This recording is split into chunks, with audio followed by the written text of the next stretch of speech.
Hi friends, welcome to వేనేజ్ vlogs. మన videos చాలామంది చూస్తున్నారు కానీ లైక్, షేర్ అండ్ కామెంట్ చేయట్లేదు. ఫాలో చేయకపోయినా లైక్, కామెంట్ చేయండి ప్లీజ్. ఇంకా టాపిక్ విషయానికి వస్తే, నేను బెంగళూరుకి ఎందుకు వచ్చానంటే జాబ్ కోసం అయితే వచ్చాను. ఇంటర్వ్యూకి ఈ 3 నెలల్లో మ్యాక్సిమం ఒక 12-13 అలా అటెండ్ అయ్యాను ఇంటర్వ్యూలు. అలా ఒక ఫస్ట్ ఇంటర్వ్యూకి పోయాను. ఆడ ఫస్ట్ ఆమె ఏం మాట్లాడిందో నాకు సరిగ్గా అర్థం కాలేదు. అంటే చాలా చిన్నగా మాట్లాడుతాండ్రు. అది మన చెవుకి వినపడ వినపడినట్ వినపడినట్టుగా మాట్లాడుతాండ్రు వాళ్ళైతే కొంతమంది. కొంత చాలా ఇంటర్వ్యూకి పోయాను కానీ ఒకే ఒక ఇంటర్వ్యూలో అలా జరిగింది. ఆ మాటలేమో అంటే, నువ్వు ఆఫీస్ వర్క్ చేయాలనుకుంటున్నావు, వర్క్ ఫ్రమ్ హోమ్ చేయాలనుకుంటున్నావు అనింది. నేను వర్క్ ఫ్రమ్ హోమ్ చేయాలనుకుంటున్నా అని చెప్పిన. అప్పుడు ఆమె డూ యూ హ్యావ్ ల్యాప్టాప్ అని చెప్పింది అనింది. ఐ డోంట్ హ్యావ్ ల్యాప్టాప్ అని చెప్పాను. ల్యాప్టాప్ ఉంటేనే నువ్వు వర్క్ ఫ్రమ్ హోమ్ చేయగలవు అని చెప్పింది. ఆ తర్వాత ఏదో చెప్పింది ఇంగ్లీష్లో, నాకు సరిగ్గా వినపడలేదు. ఆ తర్వాత యూ మే గో అనింది. వచ్చేసాను. అది నా ఫస్ట్ ఇంటర్వ్యూ ఈ బెంగళూరులో. తర్వాత సెకండ్ ఇంటర్వ్యూలో వాళ్ళు ఏదో చెప్పారు, నేను కూడా రిప్లై ఇచ్చాను. అంటే నేను గ్యాప్ ఇచ్చి మాట్లాడడంతో వాళ్ళు, నీకు ఇంగ్లీష్ ఇంకా తక్కువ ఉంది, అలాగే నువ్వు కమ్యూనికేషన్ కూడా ఇంప్రూవ్ చేయాలి అని చెప్పారు. ఆ తర్వాత ఇంటర్వ్యూల్లో do you have attend any interview before అని అడిగారు. నేను కొన్ని అటెండ్ అయ్యాను, ఇలా అన్నారు, ఇలా చెప్పారు అని చెప్పాను. ఆ తర్వాత వీళ్ళు ఒక 2 ప్రశ్నలు అలా అడిగేసి, కొన్ని ప్రశ్నలు అలా అడిగేసి, తర్వాత నీకు కమ్యూనికేషన్ తక్కువ ఉంది, ఇంగ్లీష్ తక్కువ ఉంది అని చెప్పారు. అంటే నేను వీళ్ళు ఇలా అన్నారని చెప్పాను. అంటే నిజం చెప్తే వీళ్ళు ఇలా అన్నారు అని నిజం చెప్తే వీళ్ళు ఇట్లా చేస్తారు. వీళ్ళు కూడా ఇట్లానే చెప్తారు. ఒక ఇంటర్వ్యూలో జరిగింది ఇంకో ఇంటర్వ్యూలో చెప్పకండి. నిజమైతే చెప్పకూడదు జాబ్ కావాలంటే. నేను ఏదో నిజం చెప్దామని అనుకొని చెప్పేశాను.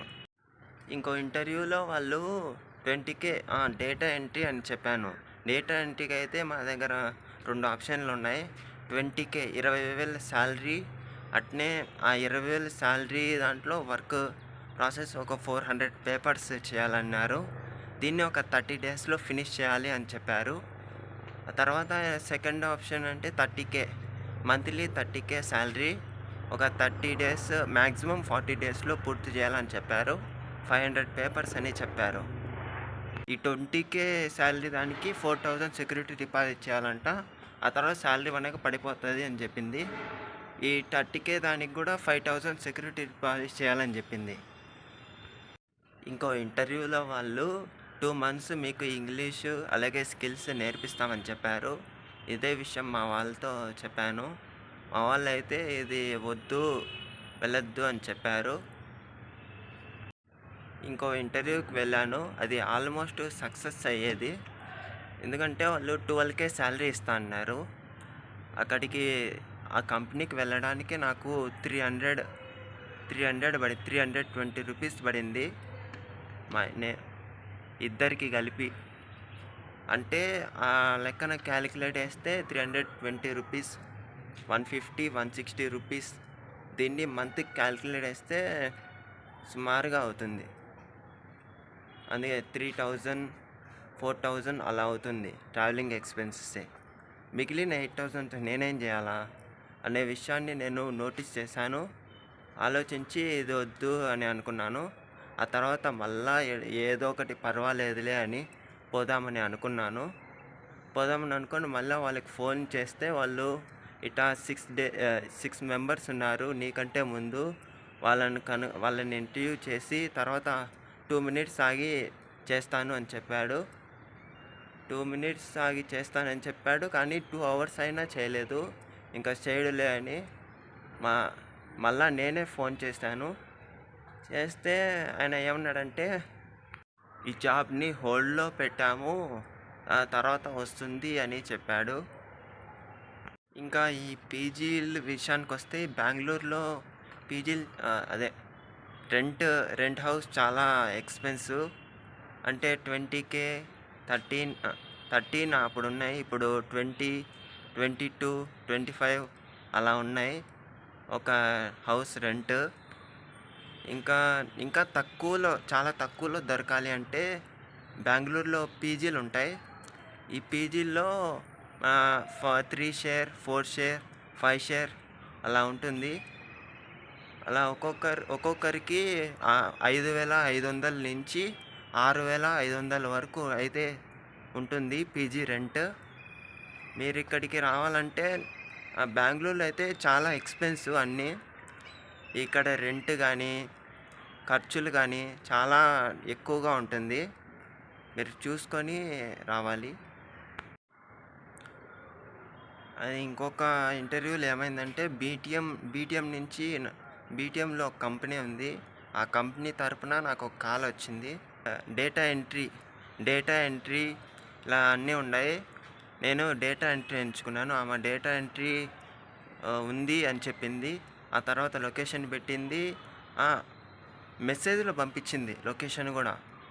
సర్లే అని పోయాను నేను లొకేషన్కి పోయాక ఆడ ఏమన్నంటే హెచ్ఆర్ ఫస్ట్ 11:30కి వెళ్ళాను అక్కడికి.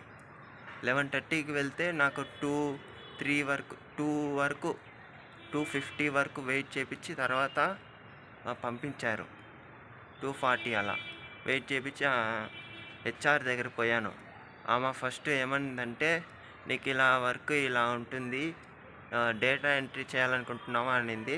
అవును, data entry I want to do data entry అని చెప్పాను. ఆమె తర్వాత ఏమనిందంటే, ఇలా నువ్వు కొన్ని ప్రశ్నలు అయితే అడిగింది. నేను కూడా దానికి చెప్పాను నాకు తెలిసినవి. ఆమె తర్వాత ఫస్ట్ ఏమనిందంటే, ఇలా నువ్వు ఈ ఫస్ట్ రౌండ్లో అయితే సెలెక్ట్ అయ్యావు, సెకండ్ రౌండ్ ఈ ఆఫ్లైన్ ఇంటర్వ్యూలో అయితే సెలెక్ట్ అయ్యావు. సెకండ్ రౌండ్లో నువ్వు ఒక 5 కంపెనీల నుంచి కాల్ చేస్తారు. వీడియో కాల్లో నువ్వు ఇంటర్వ్యూ చేయాలి అని చెప్పారు. అది పాస్ అయితే అయినట్టే అని చెప్పి తర్వాత ఏమనిందంటే, ఆమె ఒక 2,000 పే చేయాలి, సెక్యూరిటీ డిపాజిట్ అంట. శాలరీ పడినాక ఆటోమేటిక్గా ఇది కూడా పడిపోతుంది, ఈ 2,000 కూడా అని చెప్పింది. అంటే ఈ అంటే స్కానర్ పెట్టింది నా ముందర స్కానర్ పెట్టి 2,000 కొట్టు, పే చేయి అని చెప్పింది.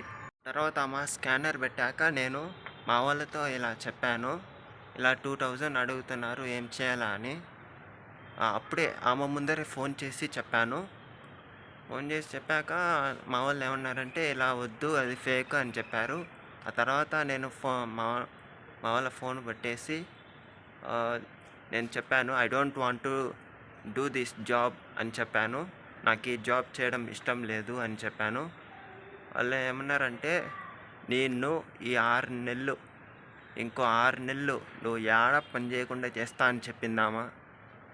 నన్ను బెదిరించింది ఆమె అయితే. 6 నెలలు ఈ బెంగళూరు ఏడ పని చేయకుండా చేస్తా నిన్ను అని చెప్పింది. ఆ తర్వాత నేను ఓకే బాయ్ అని చెప్పి వచ్చేసాను. ఈరోజు నైట్ నాకు కడపకి బస్సు ఉంది. డిసెంబర్ 30 ఈరోజు నైట్ కడప బస్సు ఉంది. అంటే కడపకి వెళ్ళే బస్సు ఉంది. వెళ్ళిపోతున్నా నేను. ఈ బెంగళూరులో ఉండలేను. అంటే ఉప్పు కూడా ఉండదు. అది ఫుడ్లో ఉప్పు కూడా ఉండదు. ఏదో తిన్నామంటే తిన్నాము. ఒకవేళ దాంట్లో ఉప్పు కలుపుకుంటే, ఆ ఫుడ్డే బాగాలేకుంటే ఉప్పు కలుపుకొని కూడా వేస్టే. ఓకే, అంతే ఫ్రెండ్స్ ఈ వీడియో. ఎవరికైనా వీడియో నచ్చితే లైక్, షేర్ అండ్ ఫాలో చేయండి. సబ్స్క్రైబ్ చేయకపోయినా ఏం పర్వాలా. వీడియో పూర్తిగా చూసి లైక్, షేర్ అండ్ కామెంట్ చేయండి.